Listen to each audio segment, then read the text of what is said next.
Welcome to channel Samson Strength. I'm Samson. I wanted to get involved in the seed oil discussion that's going on online. So here's the deal. We're kind of talking about fat, right? And this idea is that seed oils are evil and they were added to our food by, evil bastards who want to kill us and everything. Here's the thing.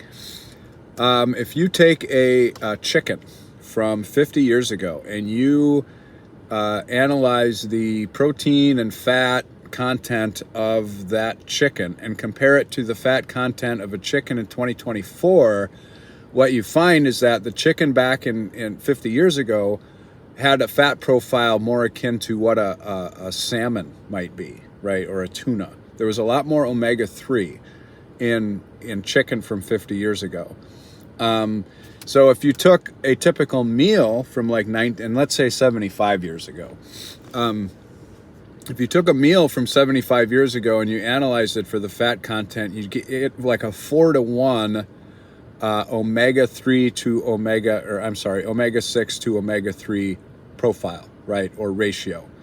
And those are your inflammatory fats and your anti-inflammatory fats, right? Your omega-3s are your anti-inflammatory. So the reason that I highly, highly recommend supplementing with a good quality, molecularly distilled fish oil supplement and boost your intake of omega-3s is that today's diet has a horribly skewed in a bad way ratio of omega-6s to omega-3s. So back in 1950, the normal diet, I'm saying compare the same plate of food, right?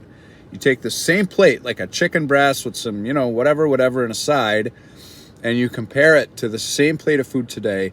Back then, the omega-6 to omega-3 ratio was about 4-to-1. Today, it's about 20-to-1, okay?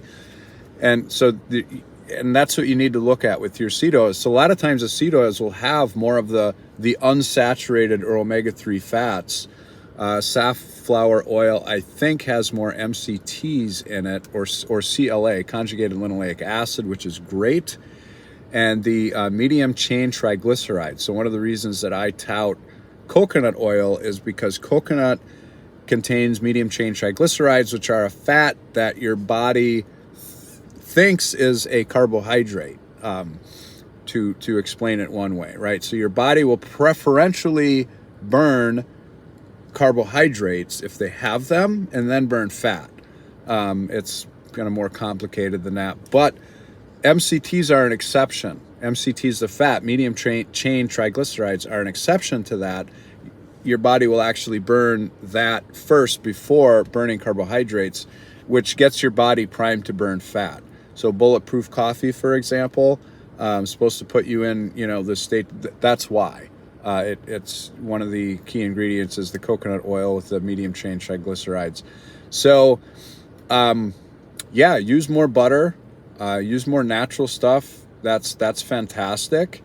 But the big thing is that ratio. So because you're getting way more omega-6 than you used to, because chicken or beef, for example, if you take a beef brisket, it used to be, because of how we fed our cows, and that's really what it comes down to. It's not you are what you eat. You are what you eat eats. Okay, so if you got a cow that eats some stuff, whatever, that is going to affect the fat content of the cow itself, and you might, back in the day, you'd actually get way more omega-3 with eating your cow's ass. Does that make sense? That makes sense. So anyway, go back to Old Testament stuff, and just the same stuff had much more omega-3 than it does today, just by how we raise stuff, how we feed our chickens and our cows, and all of that. So keep it Old Testament. Merry Christmas. Samson out.